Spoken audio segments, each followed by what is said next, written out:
This is a spoiler alert. Plot lines will be discussed, and first appearances and deaths will be brought up on this episode. Thank you. Here's my order of purchasing priorities. I have three of them when buying new comic books every Wednesday.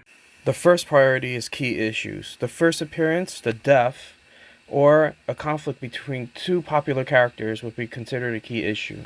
Second priority is the story. And the third priority is keeping within a $35 per week budget. Hello there, comic book community, and welcome to another episode of new comic book releases. This is a bit late. It's September 21st. Right now, I think it's September 24th. Bit late, but these are my picks for the September 21st comic book releases. I have a few. I actually have more than this, but these are the ones that came out this week. I had some that were given to me from my previews requests back last week ago, but just to make it short and simple, these are the ones I think are the top ones to look at. There are some releases in here that are more about the story than a first appearance, so I will let you know which ones are the key issues and which is my number one pick of the week. So here we go. So Carnage, What If, number one, by I got the Bradshaw homage. This is a homage to the original Amazing Spider-Man, where Carnage made his first debut. How he had this pose, and you see Spider-Man like this. I believe this was just an add-on. I don't know if it was like this on the other book. I don't remember. I actually bought it when I was a kid. But honestly, I really like the homage to the original Carnage. The book was great, and definitely this is Carnage like meeting up with his ancestor. And they basically go through some sort of like fight against each other as he finds his ancestor at the bottom of a facility, and they end up fighting each other. That's his ancestor right there. Excuse the glare. And he comes back to life because the symbiote brings him back to life, and they end up fighting each other. And of course, Carnage. Now this is a spoiler. Carnage comes on top. I like this story. I think it was a lot of fun. With regards to literally just the story itself, and there's some background on his ancestor and some underground things happening here. I'm not going to give out too much, but I could tell you, is the comic book worth it? Your answer is just for the story, yes.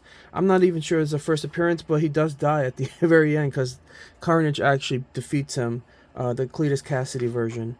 So there you go. Spoiler.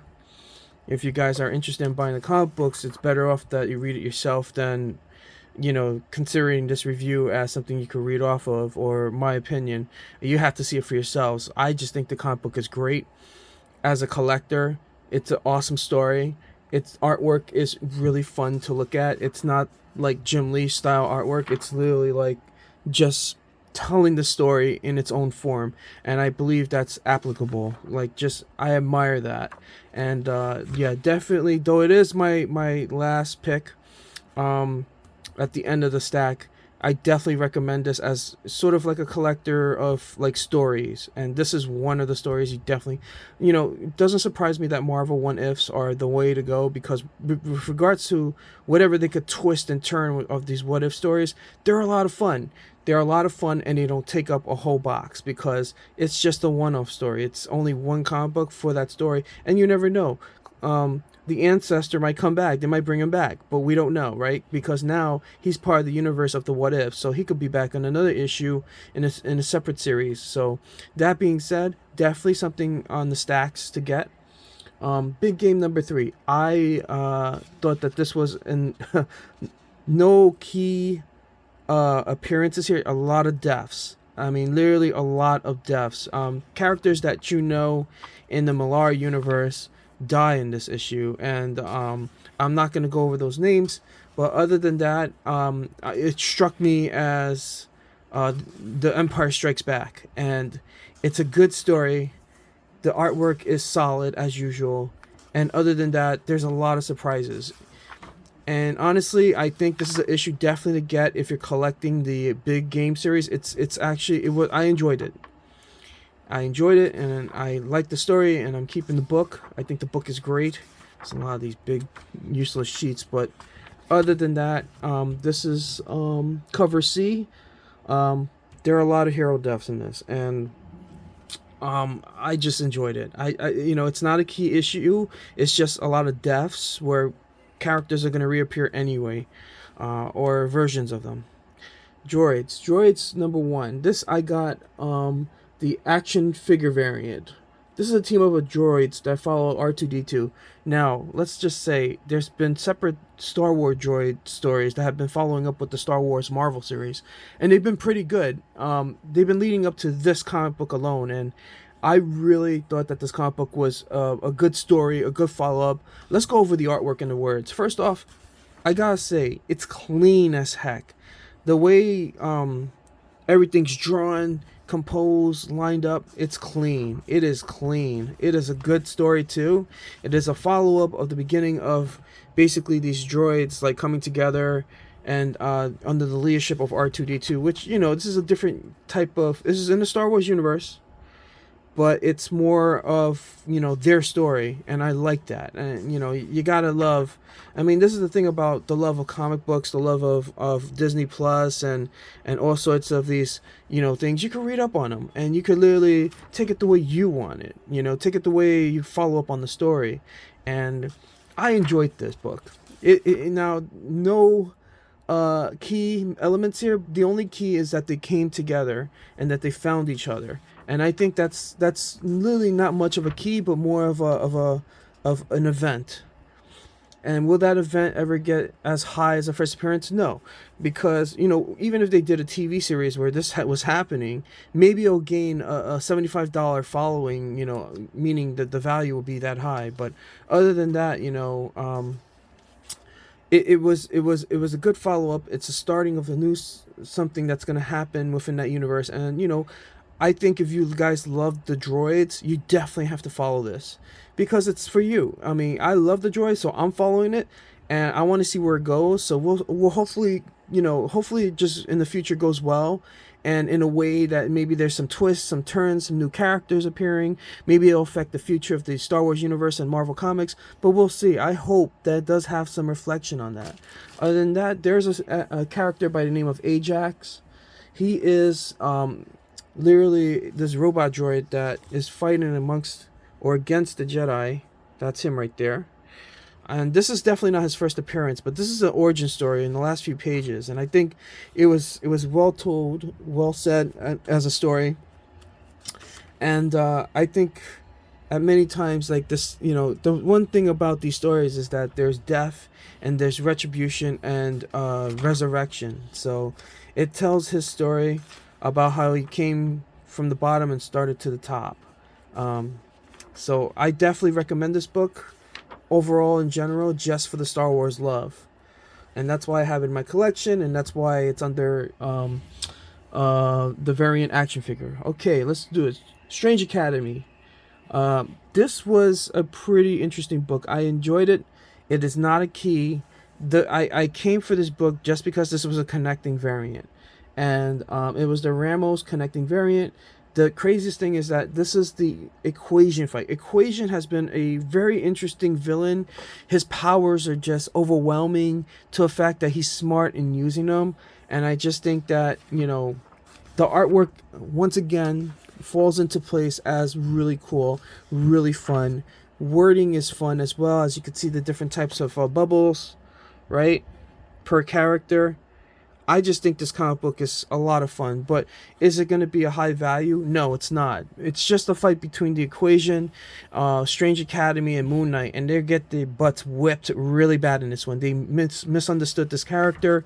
Miles Morales is in this as well, which I like that universe is a part of it. He had his number one weeks before this review, and I just think that it's going to be really cool. To see what happens, how they could defeat this guy, because this guy was I love this spread. This is a great spread. Check that out. It's all these like equations on him, and I think the Equation is a very good villain, very much different. I mean, this is what he does to these people. It's kind of messed up. But other than that, Moon Knight gets his butt whipped, and so does the Strange Academy. So here's the beginning of the fight, and this is when they start to appear fighting against the Equation. I think the Equation is just a great character. I just think there's a lot more to learn about him, and other than that, his power is just mathematical, but he could take the math and use it against you. And here he's defeating Moon Knight, taking both his arms, and basically just does more to him. I just think this is a great story. It has a lot to follow up on, so definitely something to continue the story. Get a nice variant cover for the Connecting Ramos. Is it something to have in my collection? I want it because I like the story. It is not a key comic book. Moving on. ROM 1, obviously, a lot of fingerprints. Oh god, this sucks. That's one thing I don't like about foil covers. You can see, that's what I like about foil covers. But before I put this on the plastic, I have to wipe it. This comic book is a key comic book because it's the first appearance of Rom and Brandy Clark. And they're going hot over heels over this comic book because it's literally going to have a debut in either Disney Plus or one of the streaming services, and also possibly a movie. So basically there's a lot of spec on this, and that's why they're releasing it. You know, they're really releasing these because I assume that there is going to be some sort of show. And I got the foil, as you can see my reflection in my room, and they printed out like every other beautiful piece of these reprints, commercials that I've seen since I was a teenager or a young child. The artwork, of course, is clean because back in the days they had to sell this stuff, and they wanted to make good art. They wanted to, you know, this was before the Liefeld, Jim Lee, Silvestri era, and you know, it was fun to look at. You know, it's a remake. It's a reprint, and I actually have the original print of this that I bought for $1 at like a dollar bin. Definitely a collector's item. Definitely something to have. Gotta watch the fingerprints on the foil. Okay, Wonder Woman #1. First appearance of Emily, who is an Amazon. I barely see her. I don't even know who she is. And also, Emil is the Amazon's sovereign. Yeah, okay, so I got this wrong. Okay, so I read this book, okay, and it was pretty good. It's a start to something new, and I got the Art Jam cover. It's beautiful. I mean, come on, guys. You know that this is a beautiful cover, and I like the reaction of her holding this crown, getting hit by bullets. You can't turn. I know a lot of people grabbed this one. It is a beautiful piece. If you're going to New York Comic Con, Art Jam's going to be there. You can have it signed if you want. If you have the opportunity to wait online, but always such great, beautiful pieces. I have a few, but not a lot. But this one takes the cake. Beautiful piece. There were other variant covers, and I decided not to go to them. They just have no connection to me. This one did. So basically, like, this Wonder Woman #1 is a startup. They are executing Amazonians along the globe. They're causing a war, and they're killing each one of them. And I'm going to give you the synopsis of the story. I'm not going to give you the whole details of it, but I could tell you, here's one of the killings that I like where the story's going. And I have a feeling that later on it's going to get weak at the end, because the Sovereign is the first appearance of this group.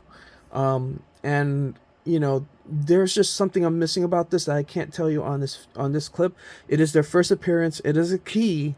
There's also the pronunciation of Emil. And I don't know who Emil is, but she's acknowledged in the few last pages of this. I might have missed her. I went back and forth tons of times. Could not identify who Emil was. They say it was her first appearance, but I don't see her here. I just hear the announcement of Emil, who's just an Amazonian. She might have a big factor in the future. So maybe she could be one of these two ladies. I don't know. But it's hard to tell. I mean, they explain who Emil is here, but I don't know who's Emil. So it can't be these two ladies. Well, that's a gentleman. So maybe this is Emil. I'm not sure. One of these ladies must be Emil, because they're the only two extra characters. And this is the first appearance of the Sovereign. Okay. So moving on.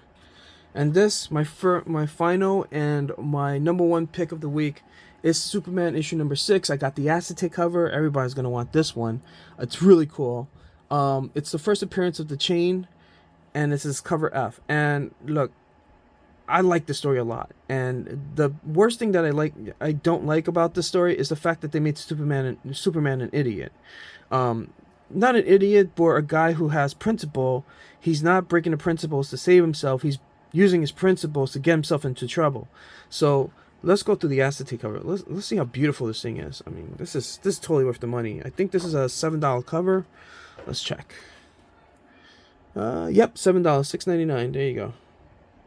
You see that? Oh, you can't see it. There you go. Maybe I can't see it.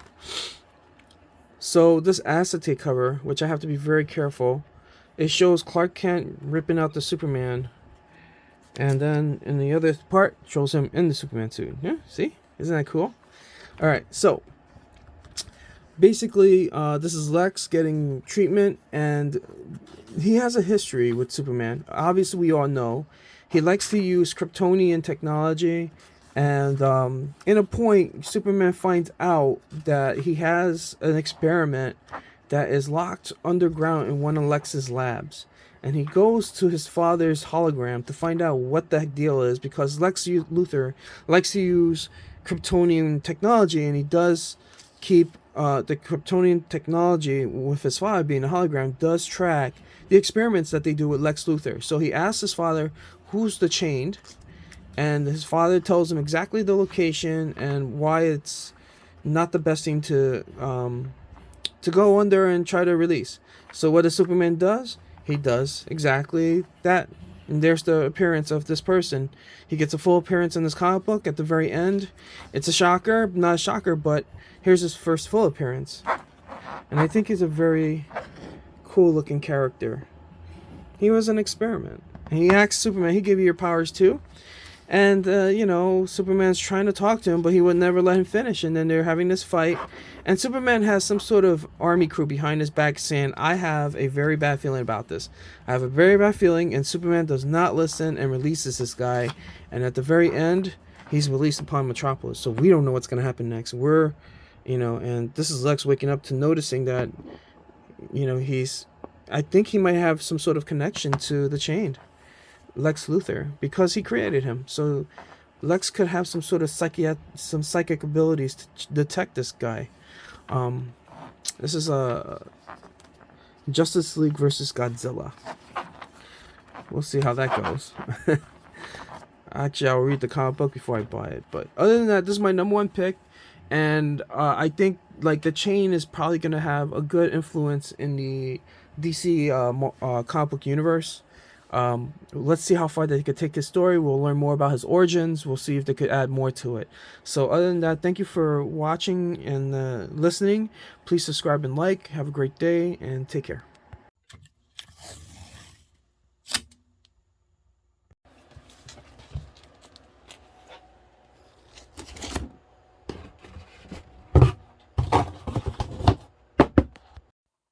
This episode was made possible by the apps and music listed below. Subscribe and like, and thank you for watching.